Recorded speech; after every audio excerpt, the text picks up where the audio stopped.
नमस्कार, मैं धीरू। आज तक तो हमें यही पता चलते हुए आ रहा है कि बुद्ध जो हैं विष्णु भगवान के 9वें या 12वें अवतार हैं। ठीक है।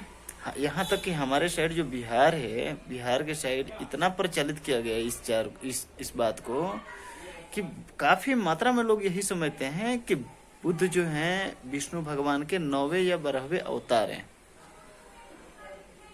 यहाँ तक कि बोध गया में एक जो मंदिर है, टेम्पल है, उसमें वहाँ पे एक तालाब है, उसमें बुद्ध भगवान को एक नाग पे बैठा करके दिखाया हुआ है। उससे लोग और जोड़ते हैं।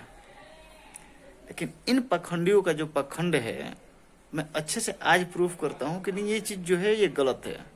ये कितने हद तक ये गिर जाएंगे कोई नहीं सोच सकता है। इन पखंडियों ने एक कल की पुराण लिखी है, अब उसको हाईलाइट कर रहे हैं ये लोग। इसलिए हाईलाइट कर रहे हैं क्योंकि ये लोग समझ गए हैं बुद्ध और जो ST OBC का क्लास के लोग हैं वो सब अब इनके जाल में फंसने वाले नहीं है। इसलिए ये सब अब कल की पुराण को हाईलाइट करने में लगे हुए हैं कि हम लोग कल की पुराण को किस तरीके से हाईलाइट करें। ठीक है। और कल की पुराण का हमारे पास कुछ आया है, मतलब कि वो किताब हम लाए हैं, हम आपको पढ़ के सुनाते हैं कि बुद्ध इनके विष्णु के जो कह रहे हैं कि 9वें अवतार थे, तो अब इसमें अवतार गया कहाँ। कल की अवतार में आप 7वां अध्याय पढ़ेंगे। ठीक है, मैं आपको बता रहा हूँ। देखिए स्क्रीन पे आ रहा है। सूत जी बोले, इसके बाद हथनी पर हमला करने वाले शेर की भांति श्री विष्णु अवतार श्री कल्कि जी ने, जो कि पापों का नाश करने वाले हैं और सब पर विजय पाने वाले हैं, ने उस बौद्ध सेना पर धावा बोल दिया। युद्ध में खून में रंगी हुई, जिसकी कमर नंगी हो गई हो, जिसके सुंदर बाल फैले हुए हो, जो भाग रही हो, बिलख रही हो, जो रति युद्ध में घायल हो गई हो, ऐसी नायिका की तरह जो सेना हो। यहाँ पे मैं ये दिखाना चाहता हूँ, जो सेना हो, उस भागती हुई सेना से सैन्य नायक कल्कि जी बोले, हे बौद्ध लोगों, तुम सब युद्ध के क्षेत्र से मत भागो, लड़ाई के लिए तैयार हो, वापस लौटो और अपना बल तथा बहादुरी दिखाओ। अब मैं ये समझाना चाहता हूँ कि इन लोगों ने प्रॉपर, देखो यहाँ पे बौद्ध सेना भी लिखा है ऊपर है, और यहाँ पे तुम्हें सिर्फ और सिर्फ इस कल की पुराण में बौद्ध के ही बारे में लिखा है। ठीक है। इनका इसमें युद्ध बौद्ध से ही है। जब विष्णु भगवान के 9वें अवतार थे बुद्ध जी, तो ये बौद्ध पे फिर विष्णु भगवान अवतार लेके हमला क्यों कर रहे हैं, और ये अवतार ले रहे हैं। ये बहन का लौड़ा किस पखंडी को पता चला, किस पाखंडी को पता चला ये कि वो अवतार ले रहे हैं, और कब लेंगे वो।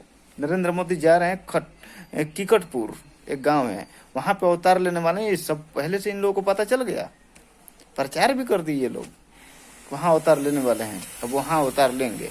नरेंद्र मोदी जा रहे हैं, वहां पे एक मंदिर है, उसकी पूजा वो करने, उद्घाटन करने, कल की ये भगवान का मंदिर है। जो ऐसे ऐसे पखंड फैलाते हैं ये सब, ऐसे ऐसे सिचुएशन है इन लोगों की, ये कारनामे हैं इनकी।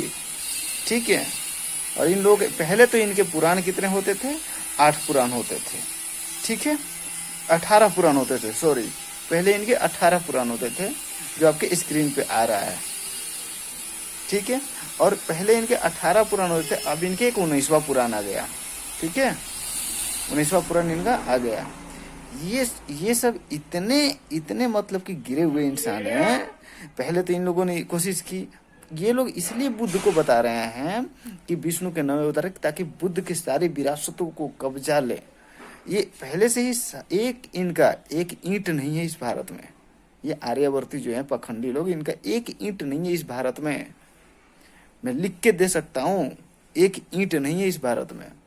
ये सिर्फ और सिर्फ बुद्ध का है। ठीक है। और इन लोगों को डर सताने लगा है, इसलिए अब ये कल की पुराण में बुद्ध पे हमला किया जा रहा है। आप लोग स्पष्ट रूप से स्क्रीन को रोक करके आप पढ़ सकते हैं इसको। ठीक है। अब इनकी कहाँ गई 9वीं अवतार और 12वीं अवतार है। कहाँ चली गई, इन लोगों को ये पता चल गया कि ये सब जान रहे हैं, ये सब जान चुके हैं अब। ठीक है चूतिया, अब ये इन लोगों को ये पता नहीं है कि अब ये जो काम कर रहे हैं ना, ये जो काम कर रहे हैं, पहले इन लोगों ने जो भी किया अब ये कर रहे हैं, इनकी दाल गलने वाली नहीं है। जय हिंद। इन पखंडियों को अच्छे से समझा देना चाहता हूँ, तुम लोगों से कुछ होने वाला है नहीं। मैं अपने समाज से बोलना चाहता हूँ कि ये इस जितने भी ऊंचे पोस्ट पे हैं, ये सारे इन्हीं के बच्चे हैं। ठीक है, सारे यही लोग बैठे हुए हैं। आप लोग ये कोशिश करो कि इन लोगों को किसी भी तरीके से सत्ता से गिराया जाए। सत्ता से गिराने के बाद ही कुछ कर सकते हो। इस देश में तुम भाईचारा पैदा कर सकते हो, इस देश को सोने की चिड़िया बना सकते हो। अन्यथा इस देश को ये सब तो जाति और धर्म में बांट के और बर्बाद कर ही रहे हैं, देख ही रहे हो। एक बार आप भी सोच कर देखो कि जाति और धर्म से ये लोग। और मैं आप लोगों को एक और सबूत देना चाहता हूँ कि जैसे ये लोग प्रचारित कर रहे थे कि विष्णु भगवान के 9वें अवतार बुद्ध हैं। ठीक है, तो मैं ये देख रहा हूँ कि सब पाखंड है, मैं इसको बता रहा हूँ आपको, ध्यान से देखो। ठीक है, ये आपको इसका जो ये है अयोध्या कांड 109 सर्ग के 34 श्लोक नंबर। अयोध्या कांड 109 सर्ग के 34 श्लोक नंबर। ठीक है, वाल्मीकि रामायण, गीता प्रेस, गोरखपुर। ठीक है, इसको मैं आपको पढ़ के सुना रहा हूँ, 34 नंबर श्लोक। ठीक है, जैसे चोर दंडनीय होता है उसी प्रकार वेद विरोधी बौद्ध मतावलंबी भी दंडनीय है। तथागत नास्तिक विशेष और नास्तिक वाचक को भी यहाँ इसी कोटि में समझना चाहिए। समझ में आ गया बुद्ध को किस कोटि में समझना चाहिए?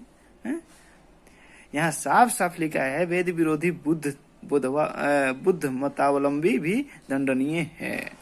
ठीक है, अच्छा, क्योंकि बुद्ध जो थे वेद विरोधी थे, यहाँ ऊपर स्पष्ट रूप से लिखा हुआ है, आप देख सकते हो। ठीक है।